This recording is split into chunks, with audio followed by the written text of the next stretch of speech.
अथ चतुर्थोऽध्यायः ज्ञानयोगः। श्रीभगवानुवाच इमं विवस्वते योगं प्रोक्तवानहमव्ययं विवस्वान्मनवे प्राहमनुरिक्ष्वाकवे ब्रवीत्। एवं परम्परा प्राप्तमिमं राजर्षयो विदुः सकाले नेह महता योगो नष्टः परन्तप। स एवायं मया तेऽद्य योगः प्रोक्तः पुरातनः।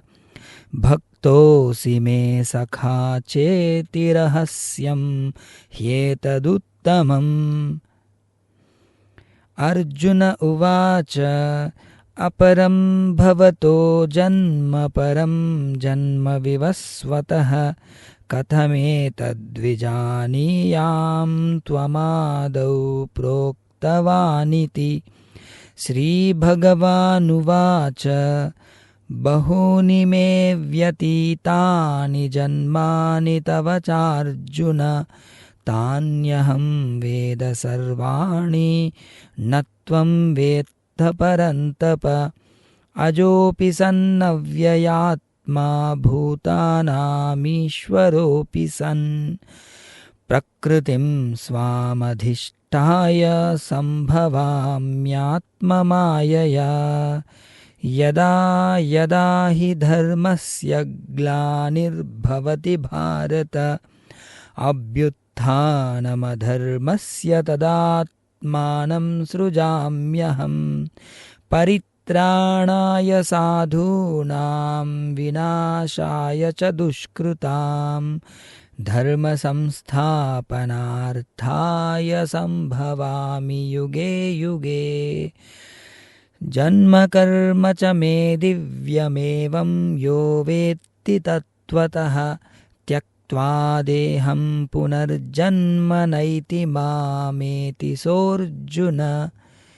वीतरागभयक्रोधा मन्मया मामुपाश्रिताः बहवो ज्ञानतपसा पूता मद्भावमागताः। ये यथा मां प्रपद्यन्ते तांस्तथैव भजाम्यहम्। मम वर्त्मानुवर्तन्ते मनुष्याः पार्थ सर्वशः काङ्क्षन्तः कर्मणां सिद्धिं यजन्त इह देवताः। क्षिप्रं हि मानुषे लोके सिद्धिर्भवति कर्मजा। चातुर्वर्ण्यं मया सृष्टं गुणकर्मविभागशः तस्य कर्तारमपि मां विद्य कर्तारमव्ययम्। न मां कर्माणि लिम्पन्ति न मे कर्मफले स्पृहा इति मां योऽभिजानाति कर्मभिर्न स बध्यते। एवं ज्ञात्वा कृतं कर्म पूर्वैरपि मुमुक्षुभिः कुरु कर्मैव तस्मात् त्वं पूर्वैः पूर्वतरं कृतं। किं कर्म किमकर्मेति कवयोऽप्यत्र मोहिताः तत्ते कर्म प्रवक्ष्यामि यज्ञात्वा मोक्ष्यसे शुभात्।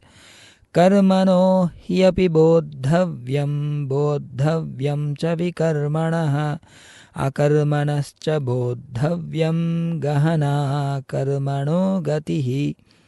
कर्मण्यकर्म यः पश्येदकर्मणि च कर्म यः स बुद्धिमान् मनुष्येषु स युक्तः कृत्स्नकर्मकृत्। यस्य सर्वे समारम्भाः कामसङ्कल्पवर्जिताः ज्ञानाग्निदग्धकर्माणं तमाहुः पण्डितं बुधाः। त्यक्त्वा कर्मफलासङ्गं नित्यतृप्तो निराश्रयः कर्मण्यभिप्रवृत्तोऽपि नैव किञ्चित् करोति सः।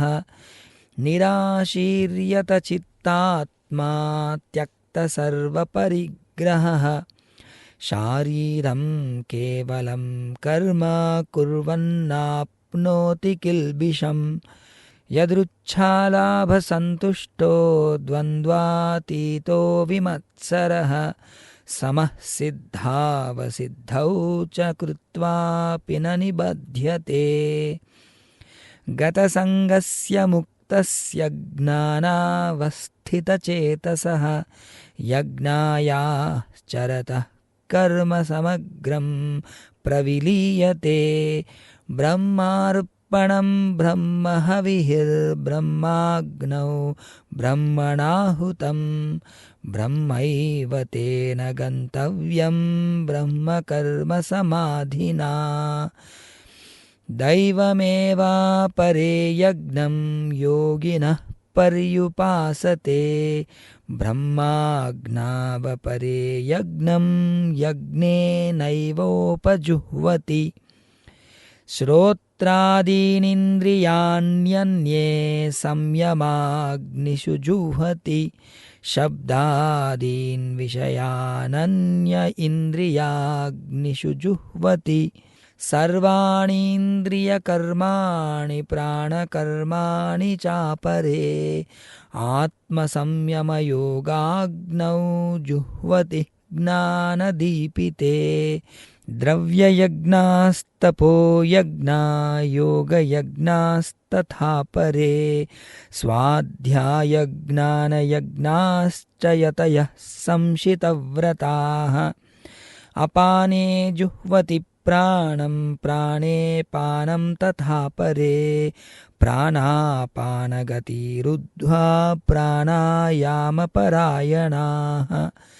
अपरे नियताहाराः प्राणान् प्राणेषु जुह्वति सर्वेऽप्येते यज्ञविदो यज्ञक्षपितकल्मषाः यज्ञशिष्टामृतभुजो यान्ति ब्रह्मसनातनम् नायं लोकोऽस्त्ययज्ञस्य कुतोऽन्यः कुरु सत्तम एवं बहुविधा यज्ञा वितता ब्रह्मणो मुखे कर्मजान् विद्धितान् सर्वानेवं ज्ञात्वा विमोक्ष्यसे श्रेयान् द्रव्यमयाद्यज्ञात् ज्ञानयज्ञः परन्तप सर्वं कर्माखिलं पार्थ ज्ञाने परिसमाप्यते तद्विद्धि प्रणिपातेन परिप्रश्नेन सेवया उपदेक्षन्ति ते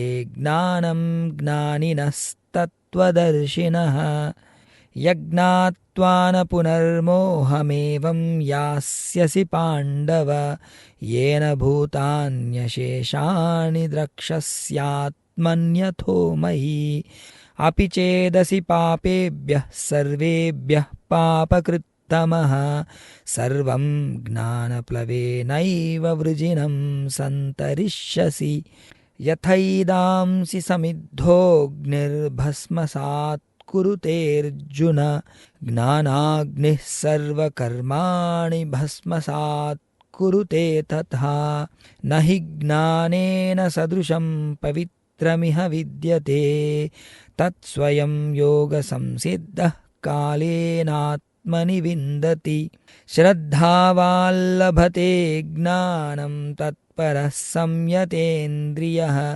ज्ञानं लब्ध्वा परां शान्तिमचिरेणाधिगच्छति अग्नश्चाश्रद्ददानश्च संशयात्मा विनश्यति नायं लोकोऽस्ति न परो न सुखं संशयात्मनः योगसन्न्यस्तकर्माणं ज्ञानसञ्छिन्नसंशयम् आत्मवन्तं न कर्माणि निबध्नन्ति धनञ्जय तस्मादज्ञानसम्भूतं हृत्स्थं ज्ञानासिनात्मनः छित्त्वैनं संशयं योगमातिष्ठोत्तिष्ठ भारत ॐ तत्सदिति श्रीमद्भगवद्गीतासूपनिषत्सु ब्रह्मविद्यायां योगशास्त्रे श्रीकृष्णार्जुनसंवादे